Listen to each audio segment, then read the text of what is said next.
Hello there, my name is Apocalypse Hero and I'm back, baby! And this is the ins and outs of armor in 7 days to YouTube content warning. First things first, before I even go over the actual armors, I'm gonna need to explain the obtuse armor stats, starting with armor rating, which is fairly simple until it's not.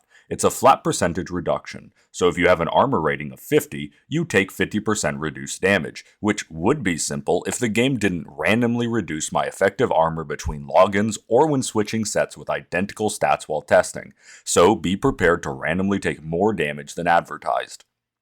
Tied in with armor rating is explosive resistance, which isn't listed but is near identical to your base armor rating, but isn't increased by armor effects or mods, so explosives will always do more damage than zombies. Then is the stamina modifier, which reduces your stamina regen when running by the full amount and around 30% effectiveness on regen while just attacking and moving, making the penalty far less penalizing than it appears. And regardless of armor, the player regens 10 stamina a second while standing still, so the stamina penalty only really reduces how long you can sprint. Then is mobility, which actually functions as advertised, thank God finally. If an armor piece says it reduces your mobility by 10%, you move 10% slower. This is additive, so 4 pieces of minus 10% armor reduces your movement speed by 40%. Next is noise, which I quite frankly don't think matters, since stealth builds have an armor set that completely negates this, and all non-stealth builds probably want the zombies to come out of hiding instead of lying in ambush.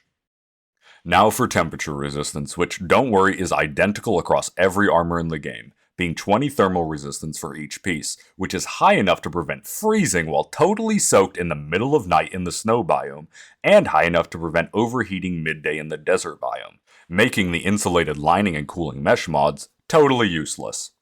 And finally, crit resistance, which is the likelihood of injury when attacked, such as the stunned effect or broken bones effect, which isn't listed on armor, but light armors give 12% for a full set, and heavy 25%.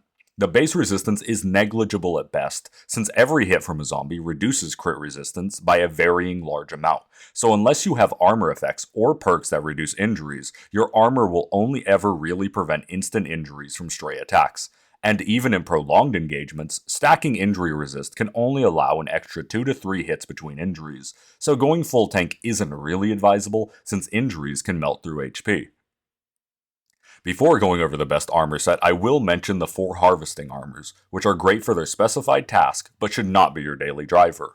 Those being the lumberjack set for deforestation, the farmer set for gardening and eating, the scavenger set for salvage runs, and the miner set for deleting mountains. Now onto the best armor in the game, which is light armor, especially early game, since the stamina and mobility penalties are in full effect from level 1. And stamina comes in short supply early, and walking is the only way to get around, the penalties are far too severe to ignore, meaning the best general armor set will be light armor. For the headpiece, you'll want the Enforcer Shades or the Rogue's Hood. Technically, they should be swapped between while shopping or looting, but let's be honest, that ain't happening in 90% of cases. Props to those who can do it though. For body armor, the Lumberjack outfit's extra slots can't be beat, especially early game. And for the gloves, the Preacher's Gloves and their damage bonus is so good that it renders any set bonus irrelevant. And finally for footwear, either the Enforcer's boots or athletic shoes for the bonus sprint speed. Things to note, late game, level 6 light armor has 16 slots, with 4 banded armor mods, 1 impact bracing, a bandolier, the AI chip, the cigar, and the headlight. That leaves 7 whole slots for pocket mods, meaning you can swap out the lumberjack outfit for literally any light armor you think looks nice. Technically the Preacher and Enforcer are the most optimal, but not by much. This also means if you are strictly a 44 user with no other method of combat, then you can wear the full Enforcer set. Now, if you want to get down to brass tacks, the best overall armor in the game is medium armor, but it is a huge investment that takes a while to pay off, needing the level 4 medium armor perk, 3 or 4 customized fittings mods, and 3 or 4 banded armors mods to reach its full potential. The medium armor perk actually reduces the penalties by so much that the customized fittings bonuses are larger than the penalty, meaning each piece grants the player stamina and movement speed, granting 10% faster stamina regen and 7% bonus move speed with a fully decked out set, coupled with an increase in armor rating from 57.2% with kitted light armor to 77.2% with kitted medium armor, allowing you to take twice the zombie punishment. Injuries not considered.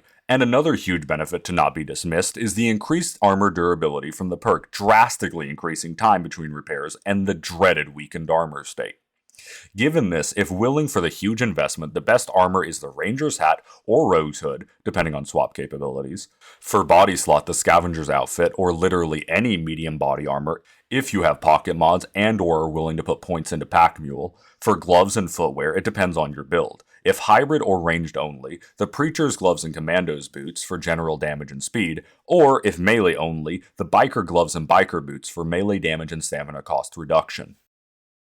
And finally, two more niche builds. First being the Assassin set, which is pretty much the only viable way if you intend to try and sneak around, with the set bonus of instantly losing zombie aggro when not in line of sight, allowing for quick stealth regain after scripted zombie detection like loot rooms, and the minus 100% noise from the boots preventing detection while sneaking unless being stared directly at by an active zombie. And the melee tank build, being literally just the Raider set, or if an intelligence character who uses placed turrets, the Nerd Gloves and Nomad Boots. Now get out there and kill some zombies. And remember, aim for the head.